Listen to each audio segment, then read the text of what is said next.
I'm going to be very polite. I won't be writing any comments on the Daily Mail. Hi guys, it's Matt Haycox here, and today I'm here with Emma Sayle from Killing Kittens. Now Emma is one of the UK's leading female entrepreneurs who launched Killing Kittens in 2005, which is what basically made her a household name. The brand now has over 100,000 members in countries all around the world, and she's also an author, a philanthropist, and she's even run an ultra marathon. So thanks a lot for coming today, Emma. Thanks for having me. Listen, obviously I've given us a very, very brief introduction about you. Can you tell us a bit more about you, and and certainly kind of go back to when the business started and tell us about your career to date? I launched Killing Kittens back in 2005. It was sort of based on when Sex and the City had come out and Summers had hit the high street. Lalo toys had gone into Selfridges. There was this kind of, in the media, talking about this female sexual revolution going on. But I was reading about it, but not actually seeing it happen. And I was working in PR, having started in financial PR and had some shitty kind of episodes with bosses and harassment issues, which I'd complained about a few times, and each time told by HR that I'd be a troublemaker and did I really want to pursue it. And then it sort of happened again. And I complained again, and again was told, look, you will be seen as a troublemaker. If you want to keep working in the city, then you kind of got to keep your mouth shut. And it was then that I discovered that the head of HR happened to be an old family friend of the director I was complaining about. So went, sod this, left, because at the time, I was an insecure little 21, 22-year-old, didn't know whether I wanted to keep working in the city, but I went into entertainment PR. And ended up doing the PR for the erotica show. And that was sort of the time, as I said, when, the Sex and the City was out and all this was sort of bubbling away in the media.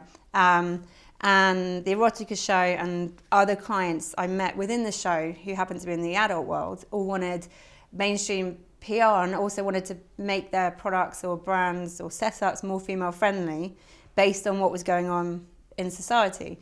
And so the more I looked into it, the more I just saw that everything was run by men, all the adult sites, whether it was porn, the shows, even sex toy brands, they're all male companies claiming to be female friendly. And I just thought, well, you're not. And you're not female friendly, you're coming from a very male perspective, and looked more into it and realised that actually, there's a big difference between the way men think about sex. It's why, men can watch brightly lit porn and get turned on. It does nothing. For women, it's sort of, women as much, the touch, the feel, the smell, the ambience, it's everything except the actual act of sex. And, the biggest, sexual organ in a woman is her brain. So, which I constantly tell my husband that turn that on, I'm all yours. 6 years on, he's still working on it. So I just sort of saw this difference, and also at the same time saw in my personal life, just through friends that I was involved with in London, what they were sort of up to, and there was this kind of Primrose Hill posse going on.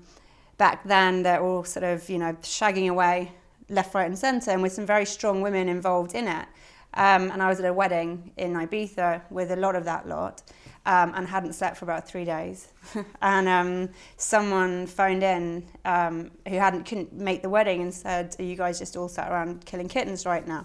And we had this conversation about what was that, and it's every time you masturbate, God kills a kitten. So I, in my sleepless state, went, right, that's it.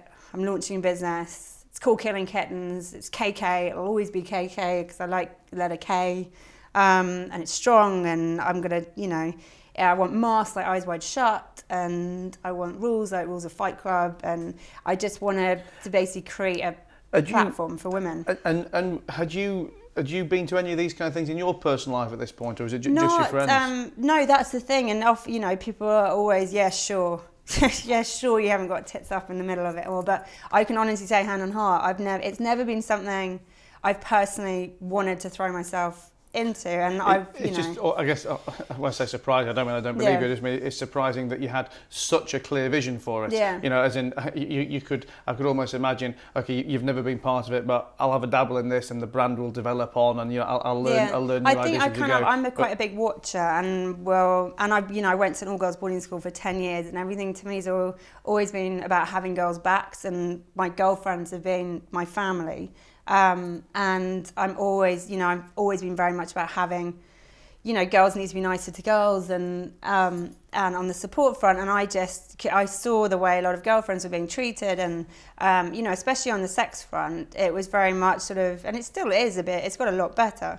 But if girls had a one-night stand, they were sluts. If guys had a one-night stand, they're legends and get slapped on the back. And I'd sit there and listen to guy friends of mine saying, they'd met really nice girls, but she slept with loads of people, so she's not girlfriend material. And I would literally hit the ceiling and go, well, why are you boyfriend material? It was that imbalance that it's kind of anger. And I think childhood is what I had a very controlling dad, narcissistic dad, who sort of controlled mum in big ways, and I kind of watched this. I think the passion and the fire in my belly, that there was this imbalance the way in the male and female when it comes to the sex. So from having that idea in Ibiza to launching the first party, how long was that?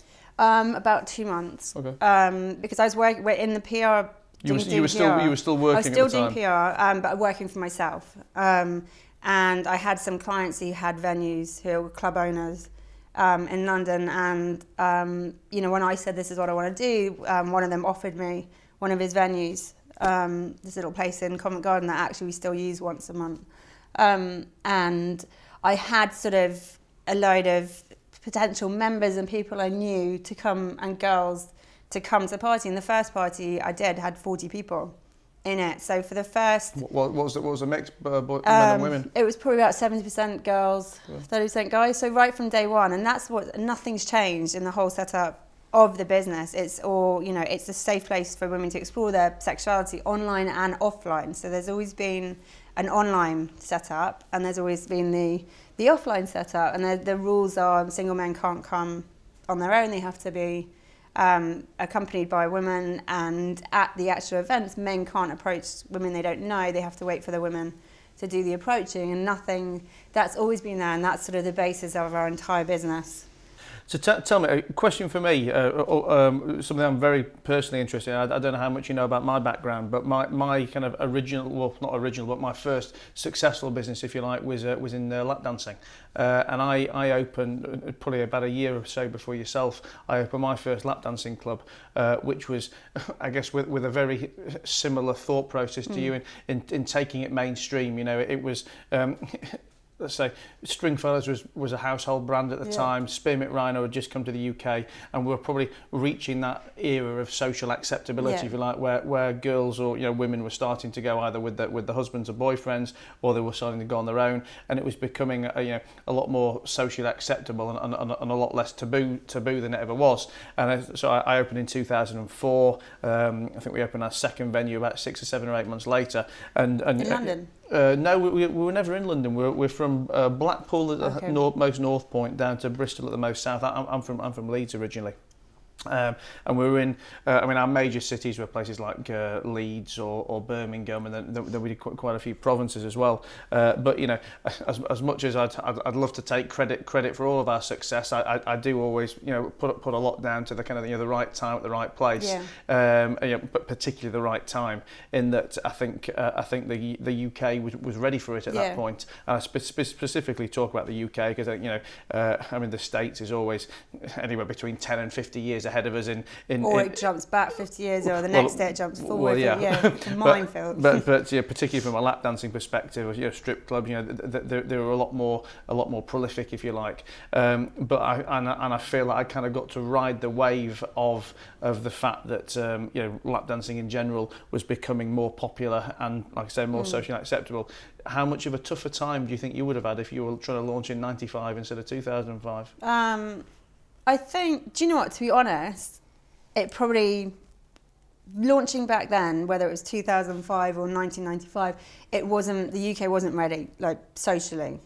And, I've had lots of crappy messages and been trolled and lost friends over launching when I launched. And I think when it comes to female sexuality, I don't think that it started to have a bit of a chat about it, like I said, with Sex and the City and Ann Summers. So there was a slight bit, but society and especially was very much not in a place where that was acceptable. And I guess, like you said, I mean, yes, we probably are more so now than we were then, but I guess the difference between our two businesses, you know, was, I guess, I was looking and you're touching, if you like, and as open-minded as people like to be. I guess there's one thing being a voyeur, and it's a complete next level. You know, admitting to the fact that you go and partake in sex parties. But I think you're right on the riding. It's not. I don't think it's lucky to you do ride the wave and you get at the front of the wave. But I think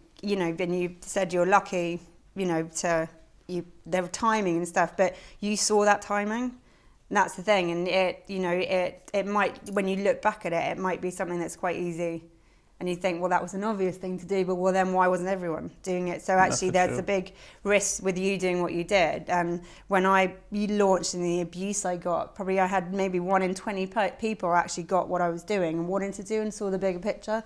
19 told me I was ridiculous, but to me, I saw that it was needed, and I saw things were starting to change, and I always said that, and I saw that we needed a big, the online part was going to be a big part. And back then I think Facebook had only just come out that year, so social media wasn't in existence really. And what is the online model for you? What's so the online part of the business? From the start, it's sort of been an online community, an online sort of social network dating site model. People talking, so you join, you have to join the site, and then so we've always had a basic site in place for the 14 years, but it's kind of, we've changed sites. It's been a bane in my existence because I'm not a tech person. And then sort of three years ago I looked at the figures and saw that actually over 50% of our revenue was coming from the online business. But we were at the time a team of 4 who were all really offline people, blagging the social media, blagging, that online side of it, and it was just sort of organically growing itself. And when I looked at it, I thought, actually, imagine what would happen if I actually concentrate on the tech and the online side and got people on board who knew what they were doing, who could actually take it and make it fly. And so that's got an amazing CRO, Adley, on board 2 years ago, and he's very much the tech strategy partner. He's real deep tech. We're like a marriage. We kind of go to bed hating each other, wake up in the morning loving each other. We're just a complete chalk and cheese. But he's so tech and the online world. He's got better at speaking to people face to face, and I've got better at understanding how the digital world works. And tell me, the online and the offline side of things, are they completely different customers, or does everyone who kind of talks online ultimately either go to or aspire to go to a party? So to come to one of the full-on Killing Kittens events, you have to be registered online.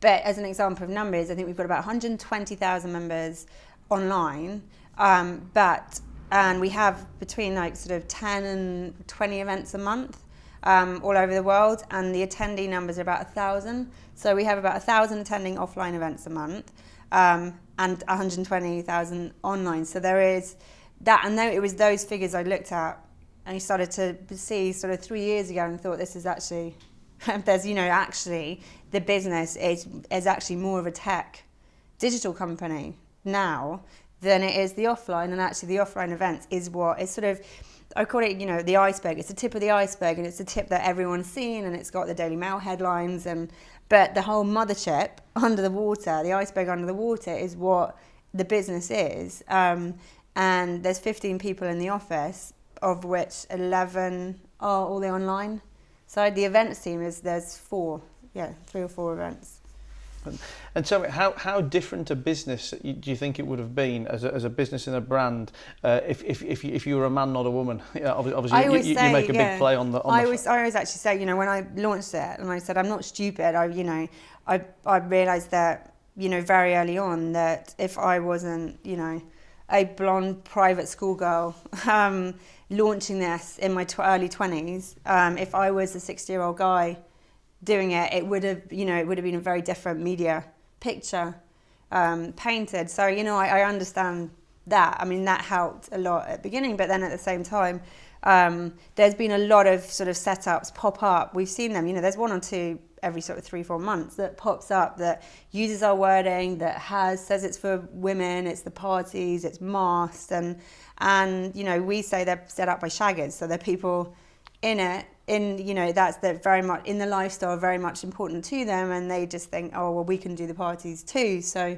it's sort of, yes, it might have started as parties, but we've evolved into a much bigger entity and what it stands for, and it's a massive community, and we have big online forum chat groups and community managers and online comms, we call them, which are female members who monitor all the forums and answer questions, and it's that kind of sense of belonging that is the sort of the foundation of what KK is all about. Obviously, you've mentioned a couple of times, obviously, about the headlines and some of the more sensationalised comments. But I guess you get as much negative press as you do positive.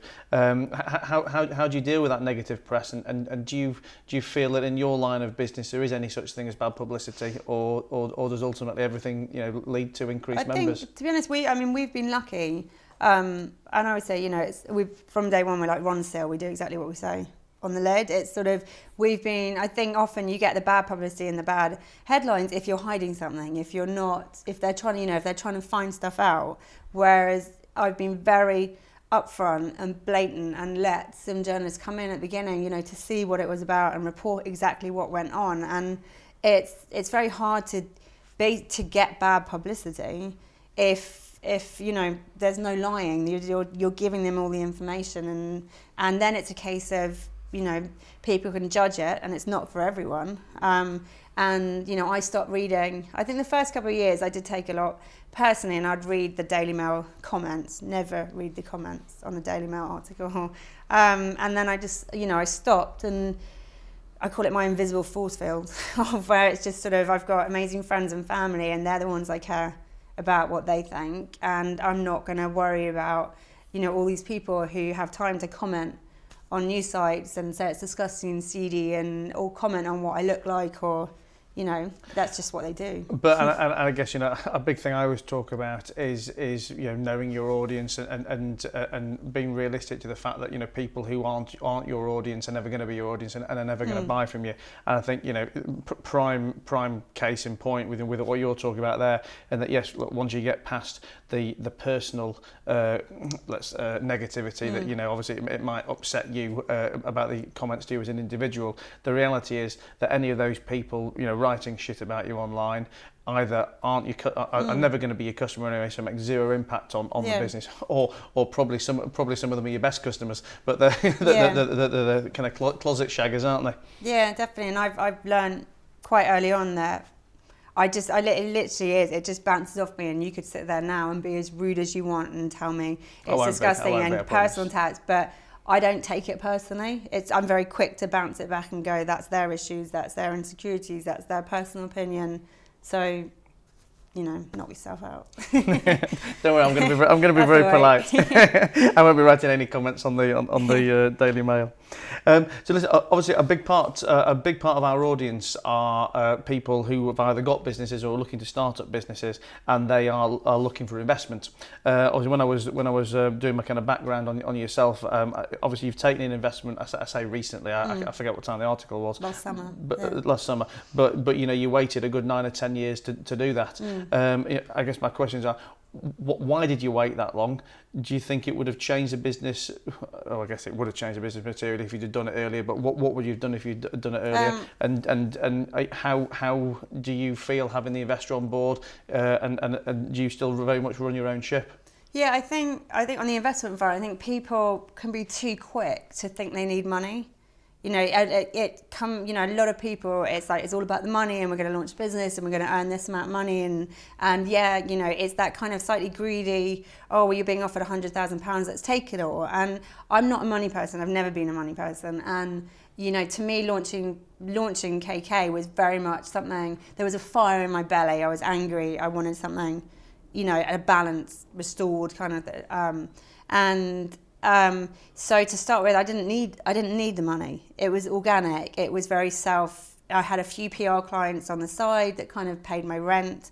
So for the first 5 years, it was, I had some PR retainers coming in. It was one party a month. It was just me. And I didn't need the money, and I was offered money, and I've always had people offering to invest money in it, and especially guys who just see it as seedy sex world. You know, it's full of that, those kind of investors, potential. But what would I have done with the money? I don't think, as I said, society wasn't ready. We rode a wave that's been a very slow wave coming, you know, and when sort of, you know, the Me Too movement started 2.5 years ago, and Trump came in, I was like, as soon as that sort of happened in January, I was like, right, this is it. This is where we need to go, 100 miles per hour, 24/7, and get on the front of it, because we've been going a decade and waiting for this moment where we own it.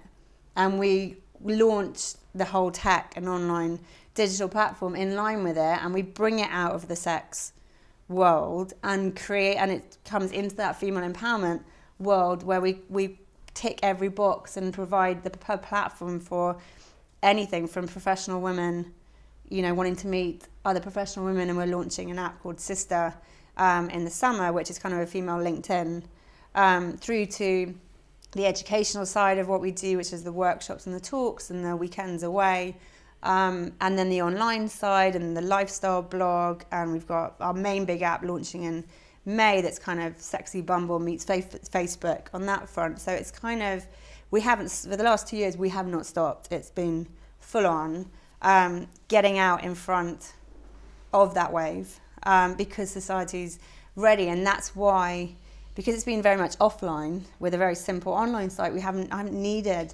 investment. And I've taken on people as the cash flow has allowed it. And I've had a very small salary, because, you know, as you mentioned right at the beginning, I'm an ultra endurance athlete, so I can go years waiting for things to drop. I'm still waiting. It's still not ready for some of the things we've got in mind.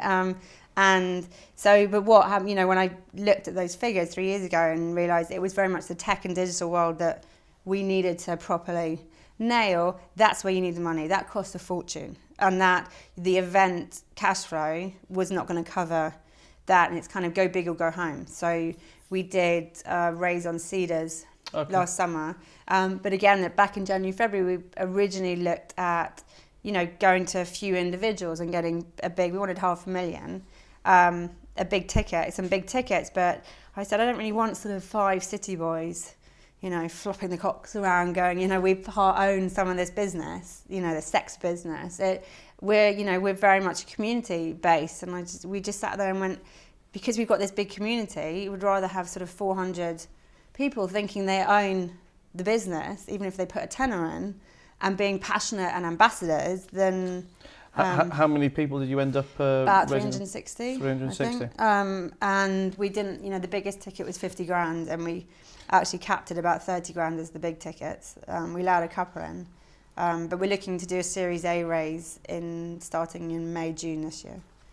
And tell me, because I didn't realise you actually raised the money on Cedars, but that's quite interesting, because we're actually just about to launch a book, which is the Funding Guru's Guide to the Ultimate Crowdfunding Campaign. So cool. so I can pick your brains on that now, before, because obviously a big thing I always talk about, you know, any potential clients or potential borrowers or you know, companies who are looking for investment on peer-to-peer, is I think, you know, people very wrongly see it as a magic bullet. That, you know, you go to these peer-to-peer platforms and all these businesses have raised a load of money. But for me, the reason these businesses raise a load of money is the 6, 12, 18 months of work that they've done prior to the raise, or all the work they've done from day one of inception, you know, building that brand. So I mean, when you talk about like the 50 grand being your highest amount, was that someone you'd kind of brought in offline as an anchor investor? What we did, we sent out, because you have to be careful when you can't ask members for money. There's, you know, the laws, the legalities of it are raising. So, but we'd sent out an email to everyone just saying we're about to do a raise, and if you're interested, register on this link. If you're a high net worth individual, they're the ones that you can actually speak direct to, then register your interest here. So when we did that, we had the database, and then the ones that registered high net worth individual ones, we could actually speak to on the phone, and Hadley did a lot of those conversations and and as you said, you don't just put the idea on there. You know, Cedars and Crowdcube, they are properly nails on going through your figures and your offering, and and you have to have the video, and then but all your figures need to be completely. But I guess for me the big point to get across, I'm not asking you to diss your cedars. You've got the money here now. Is for me, whether you use Crowdcube cedars, whoever you use, you have to do the work. That's what I'm saying. You can't just go, right, I've got an idea for this new drink, I'm just going to throw it up there with a load of cool artwork and expect people to, A, they wouldn't put you on their platform, and B, people aren't stupid. Even if you're putting a tenner in, you do look at stuff, so you have to have your whole business deck up there with the figures in that make sense. And we're fortunate, and that's why we did it. We just thought we've got this community that's sort of this diehard loyal tribe following, and a lot of the members have been part of it for over a decade. So they've kind of seen the story and they've seen the growth, and the proof is in, we've kind of proved it on one level to them. It wasn't sort of a new business idea. They could see what's happened and they could see what was going on in society, and that, so they could go, well, actually, it makes sense, and hopefully we'll deliver. So how many of those 360 investors are actual Killing Kittens members? Only less than half. Oh, really? Yeah, no, it surprised us actually, less than half. But then we had it as a private platform for a couple of weeks out to the members, and then we opened it up publicly. But I guess as well, you can argue that number both ways. You can say surprisingly less than half, or for me the more important take home from it is the fact that half of your investors are already customers of yours, i.e., hammering home the importance of how much offline work you need to do. And I think for crowd stuff, they normally say there's this kind of seeded level that when you start the raise, you've already got about a quarter, 30% of your money nailed down, whether that's family and friends but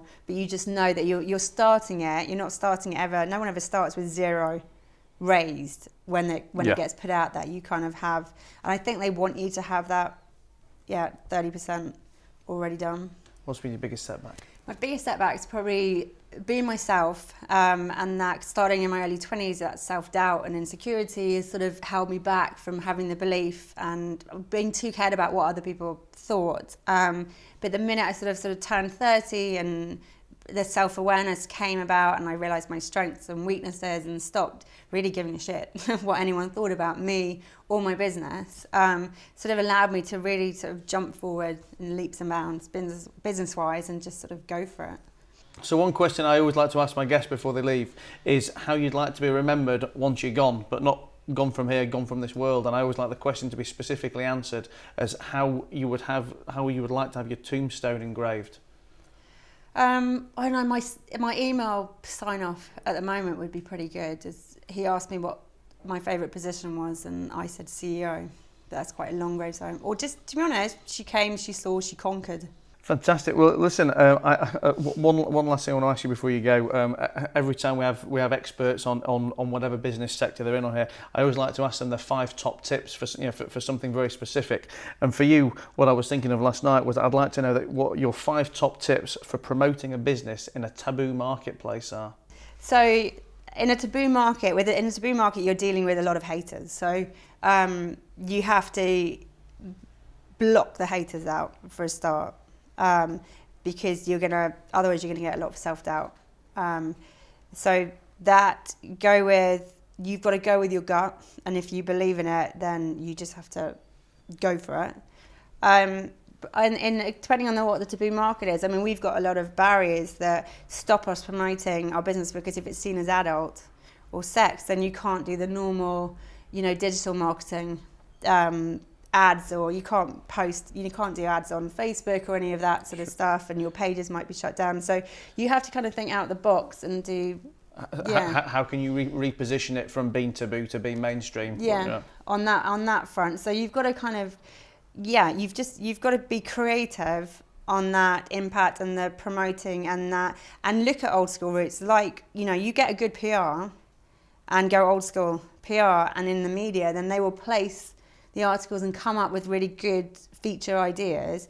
Then, a story in the news section of the Mail or the Telegraph or Cosmopolitan magazine or anything like that is worth, millions more than a Facebook ad. So I come from a PR background, so I'm slightly biased, but I just think you can't beat you can't beat good media, good placement media, and it's a lot cheaper than the digital marketing or advertising side. So if it's in a taboo market, I'd go down that. I'd go PR before you do. Just trying to think of other. We can stop. We can stop at 4. Yeah. We've had 4 good ones, Yeah. so I won't push you with the 5th. Well, listen, Emma, it's been an absolute pleasure to have you here. Super Thanks for having interesting, and I hope you guys at home enjoyed it as much as I've enjoyed talking to Emma. There was lots of interesting things I wanted to ask her, but some really cool things which have come out of the interview that I wasn't expecting either. So thanks a lot. Thanks for having me on.